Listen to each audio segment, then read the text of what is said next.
Hello everyone, I hope you're doing well. My name is Ally McSwain, and in today's video, I'm going to be talking about my top albums of 2024.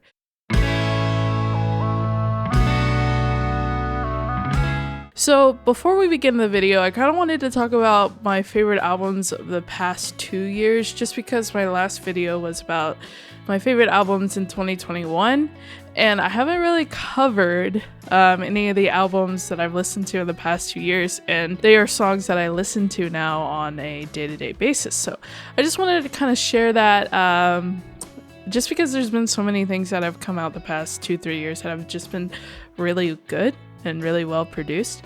And so one of those albums being Harry's House by Harry Styles.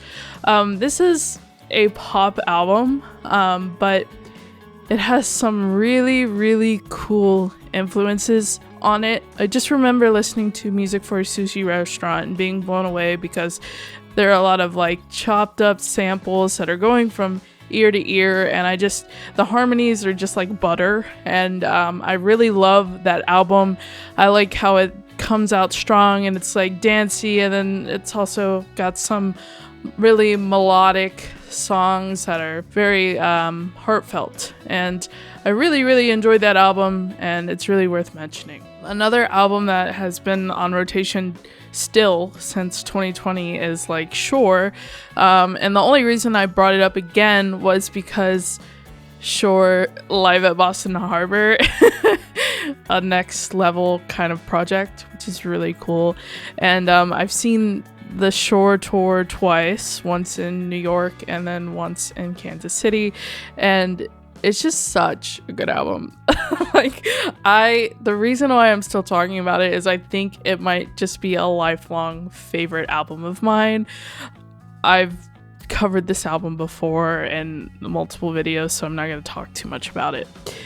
Maybe it's because I wasn't really exposed to Fleet Foxes that much, and just their ability to describe nature and songs, and it's not so much from the I perspective. It's not like, oh, I'm sad, here's my breakup song. It's like talking about world views and like perspectives of nature, which may sound boring, but like it's very cool, and I geek out about it every time. The next album that I want to talk about is boygenius, the record. This album is so good.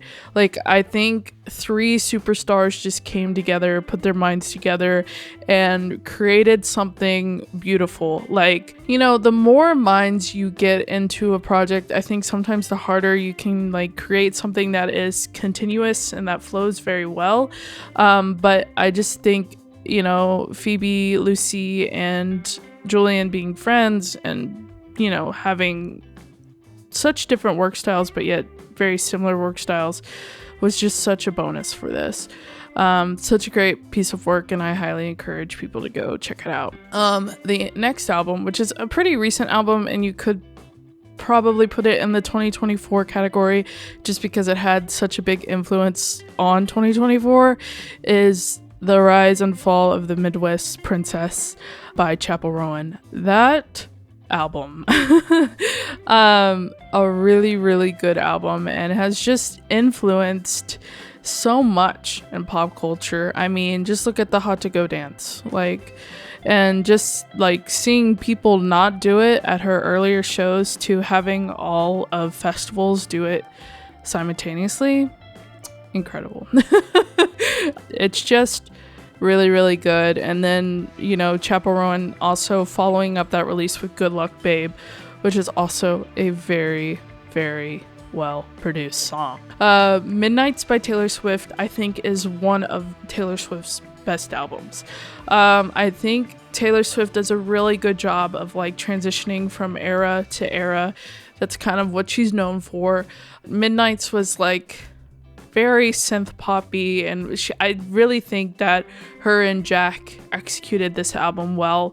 A lot of dance tracks, a lot of like tracks that just make you happy and make you feel good, and I'm kind of sad that this album didn't get a tour of its own, but I think it's done really well at the Eras Tour, which I've also been to in the past 2 years, which is kind of awesome. So yeah, the next album is Surrender by Maggie Rogers. This album was very, very, very well done. I just really like the production on this album.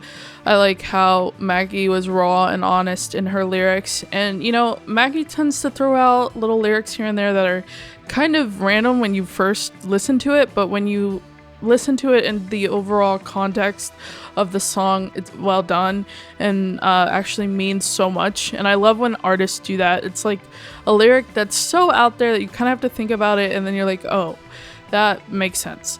Her new album, I'm actually not a huge fan of. I think there were a few good moments, but I really think Surrender was top tier.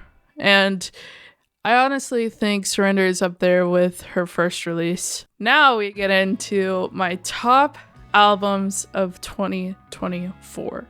So this is in no particular order of how much I like them or not. Just these are the overall albums that I've listened to the most this year. The first one I want to talk about is Saviors by Green Day. Honestly, I did not think that this album was going to make it on this list. I kind of thought that Green Day was outdated and they were just trying to do the same thing that they always do, especially after hearing The American Dream is Killing Me on the radio so many times. But after I saw them live, I was like, man, I gotta check out their new album. And when I tell you I couldn't stop listening to it, I think the whole month of October was just me listening to Saviors by by Green Day. You know, you got songs like Look Ma No Brains, Bobby Socks. Like, these are really, really good songs. And the thing that I love about Green Day is that when you listen to the musicality of everything, it's kind of quite simple. Billy Joe Armstrong uses pretty, like, simple chords. And now, I'd say the drums in every song have a little flair to them. Like, the beat is, you know, a little simple, but, like, there are complicated fills. And it's simple in some aspects, but on the other hand, like, there's some little, like, ear candy here and there that, like, really allows the song to flourish and to be something very, very cool.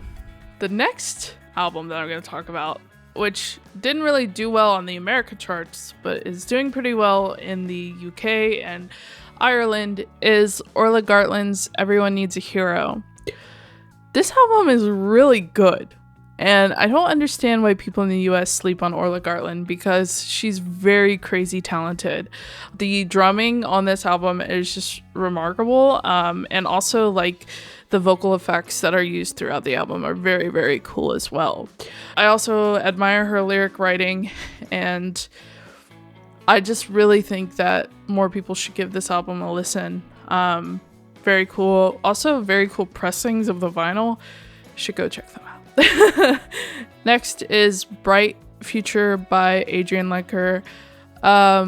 This album is very, very raw and very, very intense in a sense, and I love that. And I will be honest, when I first started playing the record as a sound engineer, hearing all of the noise I don't know how else to put it. The noise, like the room noise. I was like, this is weird. Like, I was like, this is very weird. And then the more you listen to it, the more you're like, oh, I am in her living room. Like, you know, this is exactly where I am. Like, I can hear her pressing the pedals on the piano. I can hear her hands on the guitar. And it's just like, this is where I need to be to fully comprehend what she is saying. And overall, a very, very good album.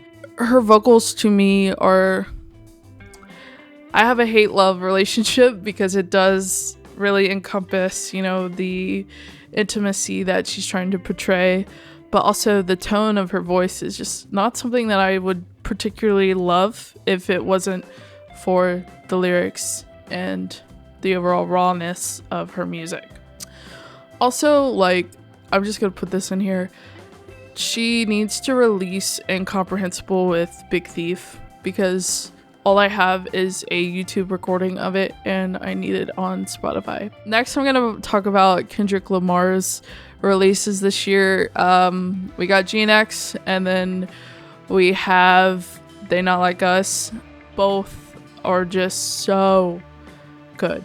Like, I love Kendrick, and I remember Damn winning a Pulitzer Prize and being like, what? It's like, what? A rap album won this award that typically goes to orchestra, composer. And then I went and checked him out, and Humble is just like very, very well written and very good. And that then I started listening to Good Kid, Mad City, and like he is just such a genius of a songwriter. When it comes to GNX, that same thing. Genius lyricist, genius producer. He does a really good job of talking about where he is now versus where he has come from, and I really, really admired that. And he still does that, like throughout all of his songs. You can hear in his voice like his past versus his present versus his future self, like where he is now, where he wants to go, where he's been, which is very, very cool. It's like I've never met Kendrick Lamar, but like I know a lot about him through his songwriting, which is very, very cool. And he's just raw and authentic, and you can see an overall arching theme here. I like artists that are just themselves, that aren't trying to write a song to get on the charts to be a Shaboozey of the industry. No hate to Shaboozey, but I just don't like bar song. Sorry. My number one album this year is Hit Me Hard and Soft by Billie Eilish. This album was next level for Billie. It's really funny watching interviews with Billie and her saying, Happier Than Ever had lazy songwriting, lazy production, and I liked Happier Than Ever. Now, did I like it better than When We All Fall Asleep, Where Do We Go? No. I'm like, When We All Fall Asleep, Where Do We Go is just like on a different level. Like, I don't really think anyone could ever make anything like that album. I do think Hit Me Hard and Soft is on the same level as Where We All Fall Asleep, Where Do We Go in terms of production. I can see a lot of growth in Billie in this album. Billie talks about how she's been taking vocal lessons, and I think that was very, very reflected in this album. You can hear notes that Billie has never hit before, which is kind of incredible. And Finney's just talking about like going off and doing his own thing, and Billie just singing and doing her own thing. And Billie, I think, is just becoming a producer of her own, and is just not relying on Finneas as much, which is very, very special. And I think this album was like more Billie producing it than Finneas. I'm sure Finneas still had a lot of influence on it. Of course he did. But I just really like how Billie was able to shine through this and through her producing. Songs that stood out: Wildflower, Blue, The Diner. I honestly don't think there's a skip on this album. And incorporating like a dance break into the end of The Diner was something that was very cool and caught me off guard. And to be honest, I did not like at first because I thought maybe at first it was too much of a risk. I was like, this doesn't really flow well together. But by the end of it, I was like, oh yeah, like this totally works. And it was really good to see another album from the Billie and Finneas duo that had no skips on it, like When We All Fall Asleep, Where Do We Go? It was really, really well done. So those are my top 5 from this year. A few honorable mentions that I'm going to talk about just because people are going to be like, where's this album? And I'm going to be like, I don't know. The Tortured Poets Department by Taylor Swift. I think that album had some really good songs on it. I personally liked Down Bad and Guilty as Sin. I think those songs are really, really good. I just had a hard time listening to the album as a whole project. It lacked something, and I can't really tell you what that something was. Part of me is just like, Taylor, break away from Jack. Like, you guys are doing the same things. Like, I want a breath of fresh air, which is kind of like what we got when we got Folklore. It was like more Aaron Dessner style stuff. I'll wrap it up by saying this. I just feel like there was not enough risk on that album. And I feel like Taylor can take risk. Like, I feel like the Swifties are down for whatever she releases at this point. Like, I'm not saying she's like Michael Jackson, but she's getting close. Brat by Charli XCX. The only reason it's not on my top tier is just because it's not in my taste. It's just not my thing. There are a few songs on the album that I really like 360 and 365. Really solid songs. I get up and dance to them, but overall, as a whole album, I think electronic music to me can get quite repetitive. Just not my thing, I think. I gave it a few listens. Maybe it'll take a few more. One album that I probably shouldn't talk about, but I will, is Sabrina Carpenter's album Hot and Sweet. I'm not gonna talk about that one. Anyway, I don't even know the name of it. Okay, so those are all the albums that I have to talk about that came out this year, and a few in the beginning that came out prior. Really good year for music. Curious to know what happens in 2025, if these same artists are gonna release more stuff, or we're gonna hear from artists we haven't heard in a while. Yeah, super excited to see what happens and what comes out of 2025, and hopefully make another video going into 2026 about 2025.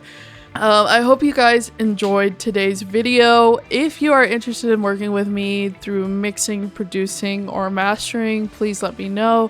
I'll have my Instagram in the description below. Please feel free to reach out to me. I hope you guys have a great weekend, and I will see you next week at Friday at 5 p.m. Bye!